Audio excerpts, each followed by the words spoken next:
Bismillah, walhamdulillah, wa salatu wa salam ala rasulillah wa ala alihi sahbihi ajma'in. I want to welcome everybody for our last Ramadan Inspiration of the Companions Lives Reflection Time.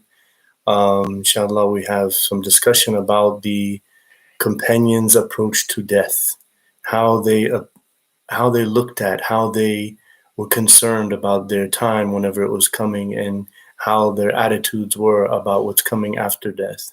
So obviously, as believers, they had a certainty of what's to come. They had a very strong notion of the hereafter, and that was deeply embedded in their hearts and mind. So one of the companions, Ubadah bin Samit, one of the great companions of the Prophet sallallahu alaihi wasallam, when he was on his deathbed, he requested his family, his neighbors, and his workers that worked on his ranch to be brought to him.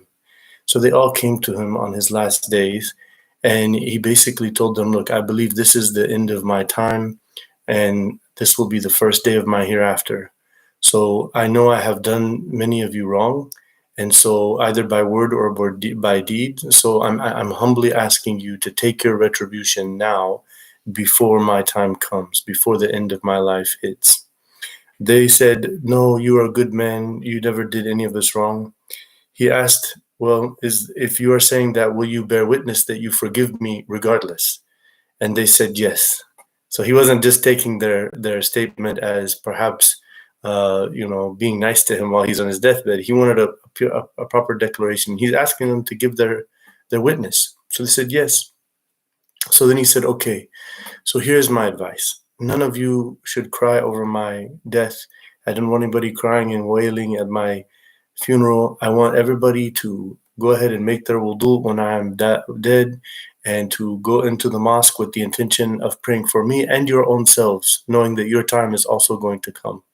And then his last words were he that recited the verse of the Quran, وَاسْتَعِينُوا بِالصَّبْرِ وَالصَّلَاةِ وَإِنَّهَا لَكَبِيرَةٌ إِلَّا عَلَى الْخَاشِعِينَ الَّذِينَ يَظُنُّونَ أَنَّهُمْ مُلَاقُو رَبِّهِمْ وَأَنَّهُمْ إِلَيْهِ رَاجِعُونَ.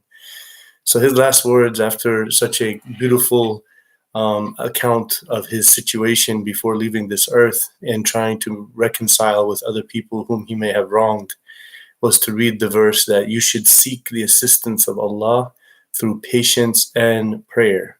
And that can be heavy and difficult except for on those who are deeply spiritually focused in their lives.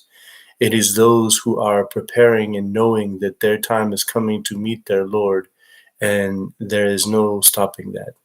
So Ubadah bin Samit radiyallahu anhu wa radu an, that he was one of those amazing companions of the Prophet ﷺ who gave us an example in preparing for death. So we know Sa'ad ibn Abi Waqqas, one of the great companions of the Prophet ﷺ, and he was one of those of the 10 whom the Prophet ﷺ came out and just listed 10 names when he was in Medina. And the Prophet ﷺ mentioned that Abu Bakr, Umar, Uthman, Ali, Sa'ad, Sa'id ibn Zayd, Abdurrahman bin Auf, Abu Ubaidah bin Jarrah, and so forth, that all of them were going to heaven. So he listed 10 people. So when Sa'd's time came, his son was named Ubadah. And so Ubadah ibn Sa'd, he said, I had my father's head in my lap, and it looked like he was going through some pain and difficulty as his time was coming. And I started crying. So my father asked me, why are you crying, son? And he said, I'm watching what you're going through, and I'm seeing this difficulty and what I'm going to lose you. He said, look, don't cry for me, because God would never punish me. I was declared by the Prophet ﷺ as one of the people of heaven, and God will reward the people for their works according to the Quran in so many places. And alhamdulillah, I was blessed to live a life where I worked for his cause. So Sa'd was ready for that moment. And he was also consoling his son. He's not trying to be arrogant or anything. He's stating facts, and he's helping his son to see that there's nothing to worry about. You continue in the path that I was following, and then we'll meet up on the other side, mashallah.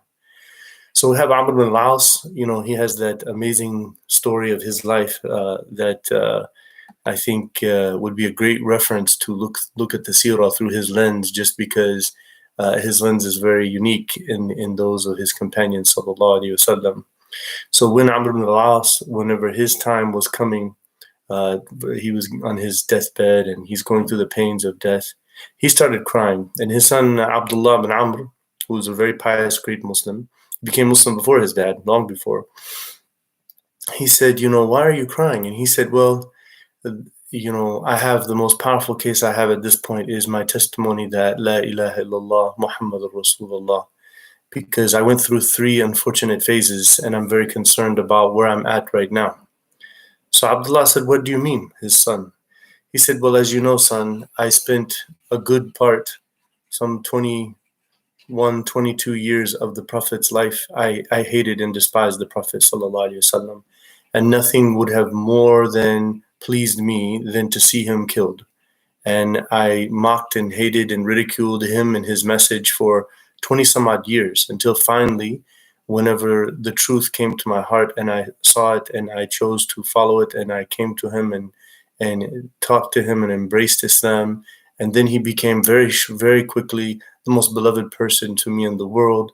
And then I began to follow Islam from the depths of my heart and mind, and I lived a very pious life in worship and devotion to God and following his message. And then I was given the role of governor of Egypt. And then through my time and my years as governor, I believe that I strayed from the path, and I believe that I lost that pure spirituality that I had in this last year or so of the Prophet ﷺ's life, and in the beginning of the time of Abu Bakr. And so he said, now I find myself on my deathbed and I'm not happy with the end of my life. And the Prophet ﷺ has identified for us that what matters is where you're at whenever you die. And so his son was very moved by that, and he was praying for him, and he said, I need you all to pray for me. And that's how he ended his concern, and he died on the Shahada.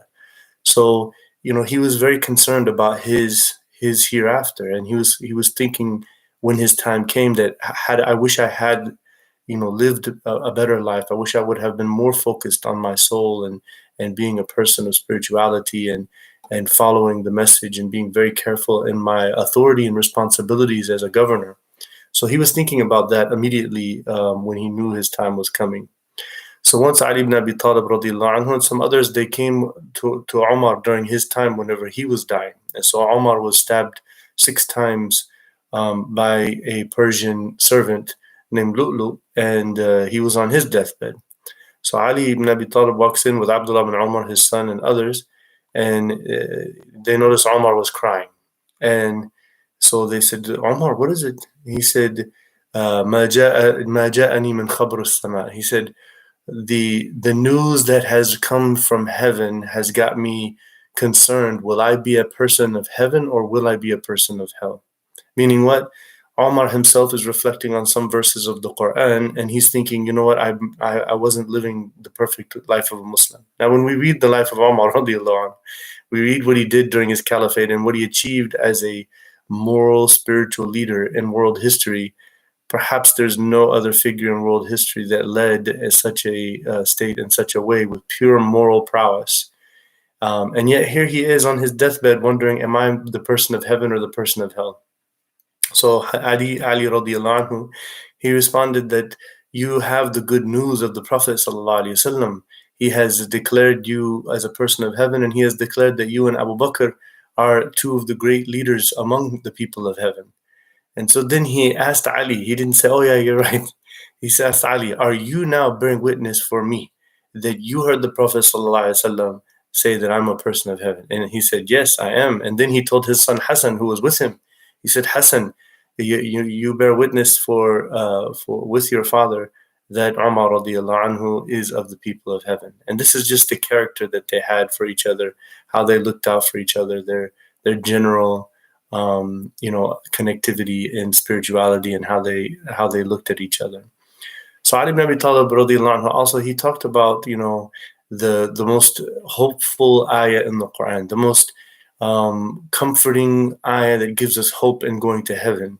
And he said, most of the scholars, we hear that they say it's قُلْ يَا عِبَادِيَ الَّذِينَ أَسْرَفُوا عَلَىٰ أَنفُسِهِمْ لَا تَقْنَطُوا مِنْ رَحْمَةِ اللَّهِ إِنَّ اللَّهَ يَغْفِرُ الذُّنُوبَ جَمِيعًا إِنَّهُ هُوَ الْغَفُورُ الرَّحِيمُ. So he said, most of you say that the most hopeful ayah in the Quran is say to my servants who have done grave wrongs against their soul that do not despair from the mercy of God, because God forgives all sins and He is full of forgiveness and mercy. He said, but me and the other people of the family of the Prophet ﷺ, we always felt that وَلَسَوْفَ يُعْطِيكَ رَبُّكَ فَتَرْضَى, that this is the most hopeful ayah. And so then he told them the hadith of the Prophet ﷺ, that the Prophet ﷺ said, on the day of judgment, I will be given the place to intercede for all people. And I will intercede and I will look out for anyone who had any relationship with me as a believer, that I will claim them of my own, and I will ask Allah from the bottom of my heart and soul to have them forgiven. He said, so that place of the Prophet ﷺ in connection to all of us and his care and love and hope that all of us will go to heaven will be the most powerful thing in our benefit in the hereafter. So obviously it's a befitting way to conclude our beneficial series here, that we ask Allah, Allahumma salli ala nabi, that may Allah send His peace and blessings upon the Prophet sallallahu alaihi wasallam. And as the Prophet sallallahu alaihi wasallam said, that whoever sends peace and blessings upon me, then the angels will give them 10 in fold coming back, and that I will be their witness on the day of judgment, in which will be the most hopeful time for all of us, as we're standing behind our beloved Prophet sallallahu alaihi wasallam, and he is seeking forgiveness for all of us, inshallah. Jazakumullah khairan. May Allah bless all of you.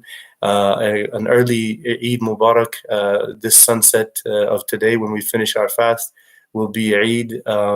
So make sure that you revive the takbirat with your family at Maghrib time, when Maghrib happens, and that everybody is together feeling a big celebration for having completed a level of devotion that is unmatched in world history in the community of believers.